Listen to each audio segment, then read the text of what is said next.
NAWCQ has come to a close, and we're going to be talking about your top 10 decks of the format. Alright, make sure you guys smash the crap out of that subscribe button over here so you guys don't miss out on more of this content. We're going to start off, we're going to put Ancient Gears, but truthfully, it's going to be anything that has a rogue chance in the meta that's not mentioned above this. I honestly had a hard time looking at the way that decks were structured this format. You have a decent chance to do pretty well with the unexpected.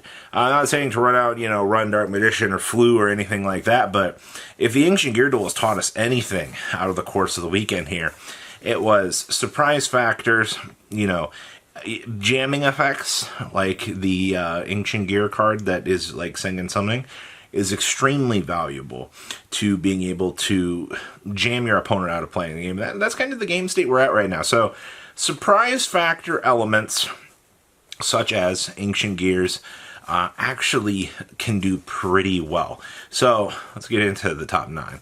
Momento.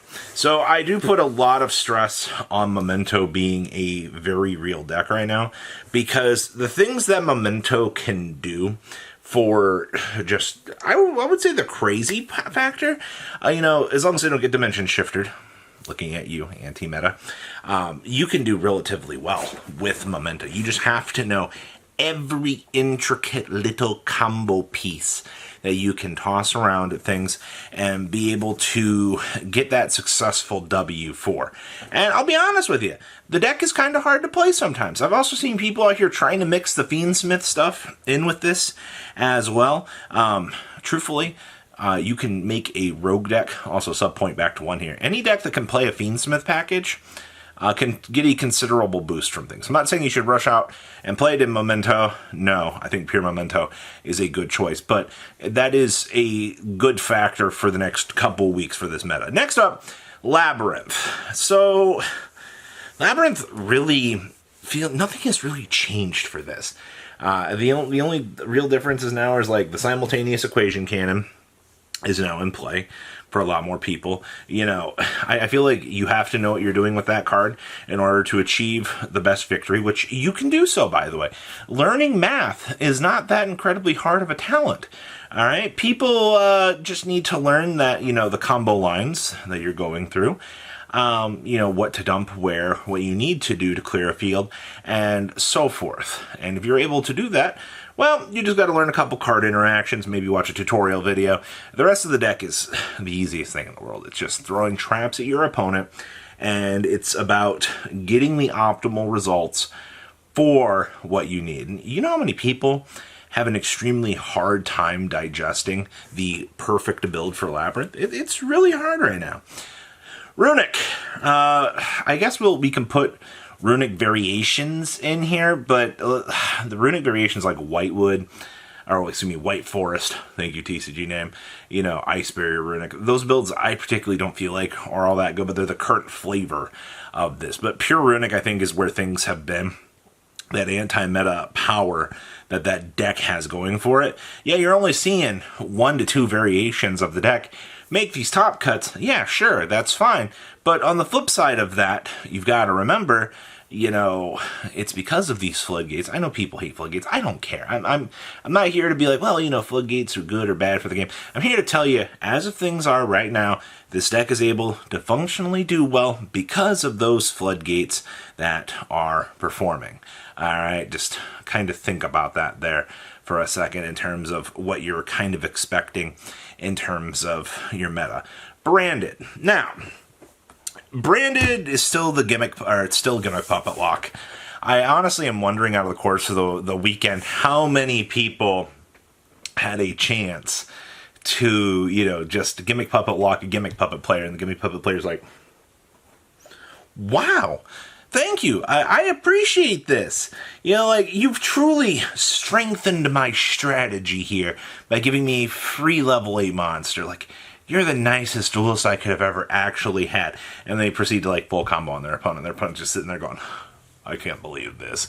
Like, a Gimmick Puppet player had to be the happiest duelist in the room to get those free nuggies handed to them so that they could just do whatever they actually wanted with that. And I find that very interesting. But, say the least, yes, Gimmick Puppet Lock is still here.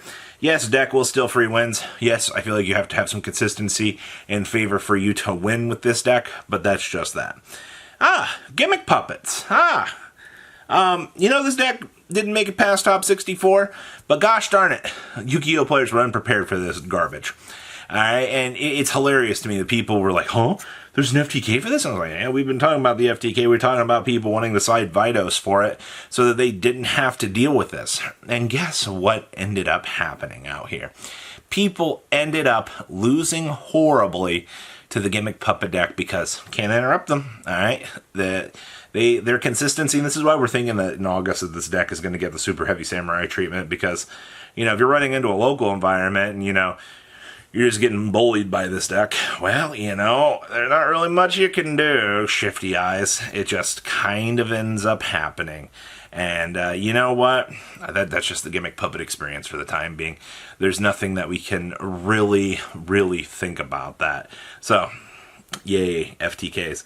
Next up is Fiend Smith X deck. Now, with this being said, I did mention previously with the Momento stuff that, in your rogue category down below, where, you have things like Ancient Gears that can't really mix with the Fiend Smith stuff, but on the same equation up here, you have decks like Sprite that are able to mix with the Fiend Smith stuff that get a pretty powerful upgrade in terms of, extra packages that they can end on, or pieces that they can start their combo on to get to that Dice or Ice, or, to get to some extra little extender piece that they need to set up. And that's why we're putting the Fiend Smith X package up here so high as being able to tune up these decks of your choice with this package, as long as you can support it, is a huge upgrade to the current standing of Yu-Gi-Oh!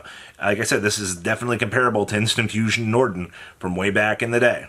Next up, we jump into the world of Tempai. So, Ignorant OTK Machine, I feel like nothing has really changed with this, but I'm still putting this below Yubel, strictly because everything that this deck does in its full ignorance and full glory is incredibly strong. It does allow people, a chance to... One battle phase is all you need to kind of click death on the opponent. And once again, there are a few people that have been playing, the Kuribo to stop the damage during the battle phase, which is kind of cool, but Tempai is just, it feels very much like a local buster deck. The deck can squaggle on into these top 8s, and it can be, a crazy dominating force when it needs to be. Yeah, for sure.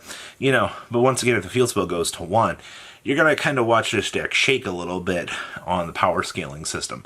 But for now, I would honestly put it as the 3rd best deck in the room, even though numbers might argue that. And then we have Yubel. Do I need to say anything about this? Yubel is living in the shadow of the best deck, this format. Yubel is turned into Turbo Fiend Express out here. Alright, your end boards like Varudas, you're doing the Fiend Smith package in the deck, because everything is Fiend, alright? Who loves when you get pseudo-Fiend locked and you're like, I got my Yubel, my Unchained package, I got my Fiend Smith, we be rotating everything. Actually, I don't think it matters, because Varudas is a worm. I don't even truly think you're getting Fiend locked out here, unless you're playing some really bad cards, but most of this deck does not give a crap. And then you've got the ignorant, why are you punching yourself part going on with the Yubel in the battle phase, the 0 attacks reflecting all of your damage back at you. It is a Phantom being the negate 2 for monster effects. It's crazy to see the level of stupidity that this deck is bringing to the table right now, but I will tell you, it's a very good deck. And then, of course, Snake Eyes. Hello? Fire King Snake Eyes? No, it's actually just pure Snake Eyes at this point. You can loop the Snake Eyes Fire King variant into this if you really want to. I think that it does have its niches and its interactivity options for sure. I do think that the Snake Eyes Fiend Smith deck is by far the best deck. I've seen some pure Snake Eyes decks performing without the Fiend Smith package, but if you're walking into a duel without a Fiend Smith package, you're automatically playing down with Snake Eyes. There's no ifs, ands, or buts about it. That consistency upgrade is crazy. Just regurgitating monsters everywhere. Like, that's the thing that makes this deck so incredibly scary. So, we'll have to wait and see how further things go here, but those were our top decks for July. Yeah, what a crapshoot. Please leave a comment down below, tell me what you guys think. I'll see your beautiful faces back here later in the day, guys. Patrons, thank you.